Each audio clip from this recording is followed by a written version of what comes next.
I thought Frank, my boss, was someone I could trust. I stayed late, covered for his mistakes, took blame I didn't deserve, all while believing I was on the path to success. I thought loyalty meant something. I thought trust mattered. But I was wrong. Because behind the office doors, Frank was building a web of lies, manipulation, and control. He whispered to coworkers, planted doubts, twisted stories, and slowly, without anyone noticing, turned everyone I cared about against me. Friends started asking questions. Family seemed distant. My reputation, carefully built over years, was being shredded piece by piece. He thought I was weak. That I'd crumble under the pressure. That he had me completely under his control. He didn't realize I was watching, learning, waiting. I wasn't just a pawn in his game. I was someone who could see the cracks, find the patterns, and strike back. This is the story of how I survived betrayal, uncovered his lies, and turned the tables on the man who thought he owned me, leaving him with nothing, while I rose stronger than ever. I never saw it coming. One morning, I walked into EdgeCore Marketing, coffee in hand, ready for a normal day. But the air felt different. Subtle, almost invisible, until I noticed the first sign: people I'd passed in the hallway now looked away. No nods. No smiles. Just silence. In the kitchen, I overheard whispers. She thinks she knows the Carter account better than Frank. He's definitely out of his depth. I froze. That tone, that laugh, I knew it. It was Frank's influence. Emails followed. Rumors cleverly worded, spreading like wildfire. Complaints I didn't make. Stories I never told. And right at the center, Frank. My boss. My mentor. I confronted him in his office. "Frank, people are talking." "Why?" I asked, trying to stay calm. He leaned back, that same arrogant smile, fingers steepled. "Scott, offices are messy. People talk. Don't let it get to you."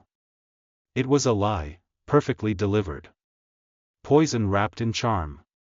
I left the office that day exhausted. Every nod, every cold client call, every avoided glance, it all made sense now. Frank hadn't just spread rumors. He'd orchestrated them. Isolated me. Undermined me. At home, I stared at the ceiling, mind racing. Betrayal didn't feel like words, it felt like the walls closing in. But deep down, a spark ignited. Not anger that flares and dies, but the kind that waits. Observes. Plans. Because Frank had made a mistake. He didn't break me. He awakened something far more dangerous. And I was ready to turn the tables. After that night, I couldn't stop replaying everything. How did it come to this? How had the office, the people I trusted, even my own career, turned against me? To understand, I went back to the beginning, my first day at EdgeCore Marketing. Chicago streets buzzing, winter air sharp, coffee steaming in my hands. I was fresh out of college, ambitious, nervous. Ready to prove I belonged. Frank was waiting. That confident smile that made you feel seen immediately. "Scott," he said, "I've been looking for someone with your drive. Work with me, and I'll make sure you go far here." I believed him. From day one, I poured myself into the job. Stayed late perfecting presentations. Took client calls alone. Covered mistakes I didn't make. Every effort, every late night, every sacrifice, I thought it was loyalty. I thought trust meant something. The office wasn't perfect. Gossip was everywhere. Promotions whispered about in corners. Alliances forming behind closed doors. But Frank seemed like my anchor. Whenever a tough project landed on my desk, he'd offer guidance. Subtle nudges toward success. I followed him, thinking I had a mentor, a guide, a protector. Outside the office, life felt balanced. Friends, family, weekends, I could handle it. But the more I trusted Frank, the more I gave him control. Not just over my work, over my reputation, my confidence, my world. Looking back, small things should have tipped me off. A coworker too eager to please Frank. Projects vanishing mysteriously. Casual comments about other employees' mistakes. I thought it was normal office politics. I didn't realize it was a carefully orchestrated trap. By the time the whispers started, I had already invested everything. My loyalty, my effort, my trust, all twisted into a weapon against me. But that same trust, those same lessons, would become my tools. Because Frank had underestimated me. And I was about to use everything I'd learned to fight back. Every day, it felt like the walls were closing in. The office I once knew had turned against me. People I considered friends whispered as I walked by, eyes darting away. Client calls had a subtle chill I hadn't noticed before. And Frank, he acted like nothing was wrong. Like I was imagining it. I replayed every interaction, every friendly comment he'd made. Had I missed a sign? Was I incompetent all along? Doubt crept in, sharp and heavy. At night, I stared at my ceiling, mind spinning. My friends noticed me withdrawing. My family tried reaching out. I couldn't explain the chaos without sounding paranoid. One morning, I froze in the break room. 2 coworkers laughed openly, talking about me. Can you believe Scott thought he could handle the Carter account? Frank said he'd mess it up anyway. I gripped my coffee, pretending nothing was wrong. But I felt it in my stomach, Frank's signature manipulation. He was pulling strings, isolating me, and no one even realized it. I confronted him again. Frank, this isn't right. People are talking, spreading lies. He smiled. That same calm, condescending smile. Scott, offices are stressful. Don't let it get to you. Imagining things? My world was collapsing. My reputation, my confidence, even my sense of self, all twisted into his game. Sleep became impossible. Focus? Forget it. Every victory I had worked for felt meaningless. Every late night, every sacrifice, used against me. But isolation can do something unexpected. It sharpens you. Focuses you. A spark ignited inside me, not just anger, but determination. If I didn't figure out what was happening, would lose everything, my career, my friends, my reputation. And I wasn't ready to give up. Weeks passed, and I realized something, reacting wasn't enough. I had to understand exactly what was happening. Every whisper, every cold glance, every subtle sabotage, it wasn't random. It was orchestrated. I started observing. Meetings I used to attend casually became missions. Who avoided eye contact? Who lingered with Frank longer than necessary? Who whispered in corners when I walked by? I made mental notes, connecting the dots. It didn't take long. The truth hit me, Frank hadn't just targeted me. He had turned the office against me. Every minor slip-up was exaggerated. Every rumor repeated. Every opportunity I'd earned, stolen. And the worst part? Everyone seemed to believe it. One afternoon, I stayed late finishing a campaign deck. By the copier, I overheard 2 coworkers laughing. Can you believe Scott thought he could handle the Carter account? Frank said he'd mess it up anyway. I felt the spark ignite again, the first real clue I could use. Frank had cracks in his armor, and I had to find them. I started documenting everything. Emails, subtle comments, client reactions, minor project delays, all of it. I mapped the web of manipulation. And then I noticed something interesting, not everyone was fully following Frank's narrative. A few coworkers hesitated, exchanged worried glances. These were my potential allies. By the end of that week, I had a clear picture. Frank had isolated me from coworkers. He spread rumors and manipulated client perception. His office coup wasn't perfect, cracks existed. Every move he made could be traced, recorded, and eventually used against him. For the first time in weeks, I felt clarity. I wasn't just a pawn anymore. I was observing, planning, and preparing. Once I saw the full picture, I knew one thing: I couldn't stay passive anymore. Observation alone wouldn't save me. I had to protect myself, and plan my next move. First, I secured my work. Every email, every document, every client note, I copied, screenshot, and stored it safely. Nothing could disappear under Frank's influence. Then, I tested my coworkers. I asked casual questions, watched reactions, and noticed inconsistencies. Some hesitated when speaking about Frank. Others avoided eye contact entirely. Cracks. Weak points. Opportunities. Frank carried on as if nothing had changed. Subtle jabs in meetings. Rumors whispered to clients. But now, every move he made was part of my map, every weakness logged, every lie noted.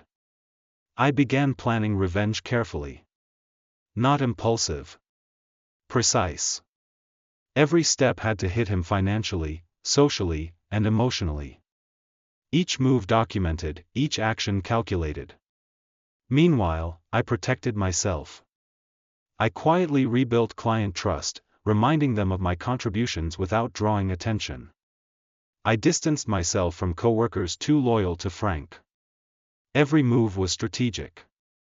Then came the subtle tactics, planting seeds of doubt among Frank's allies. A question here. A factual correction there. Enough to make them hesitate. Every tiny crack I created would grow into a structural weakness in his empire. By the end of that period, I had done more than defend myself, I had shifted from victim to strategist. Frank still thought he controlled the board, the office, and me. But he didn't. Months of observation, documentation, and planning had led to this moment. It was time to act. But I didn't rush. Revenge wasn't about emotion, it was about precision. I started small. Subtle reminders to clients about my contributions. Quietly correcting misinformation Frank had spread.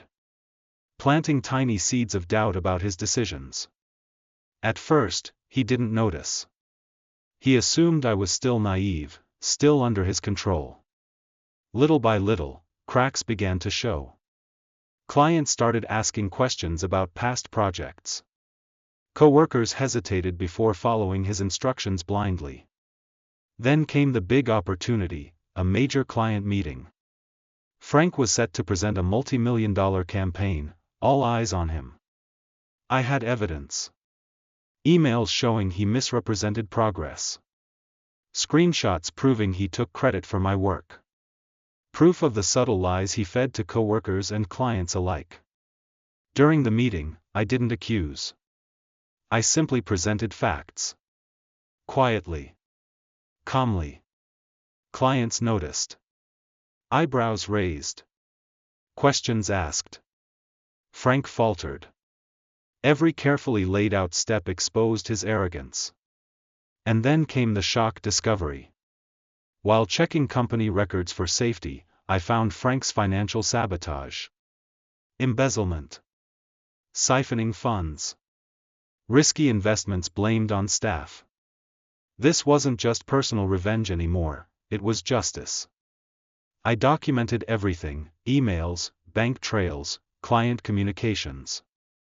Every unethical move became leverage. Next, I leaked subtle hints to stakeholders and influential coworkers. Enough to spark suspicion, not enough for him to catch me. I framed the narrative: Frank was incompetent, dishonest, and arrogant. Emotionally, it was satisfying. The man who thrived on control was now on the defensive. He questioned allies, isolated himself, and unknowingly dug his own hole.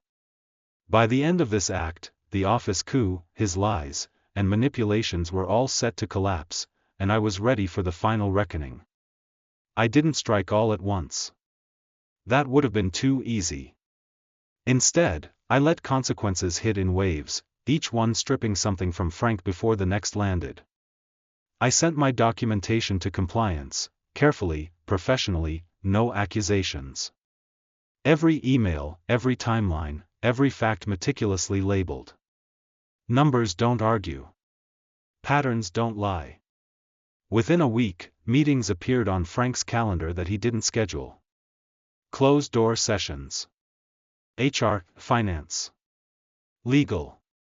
His authority began evaporating quietly.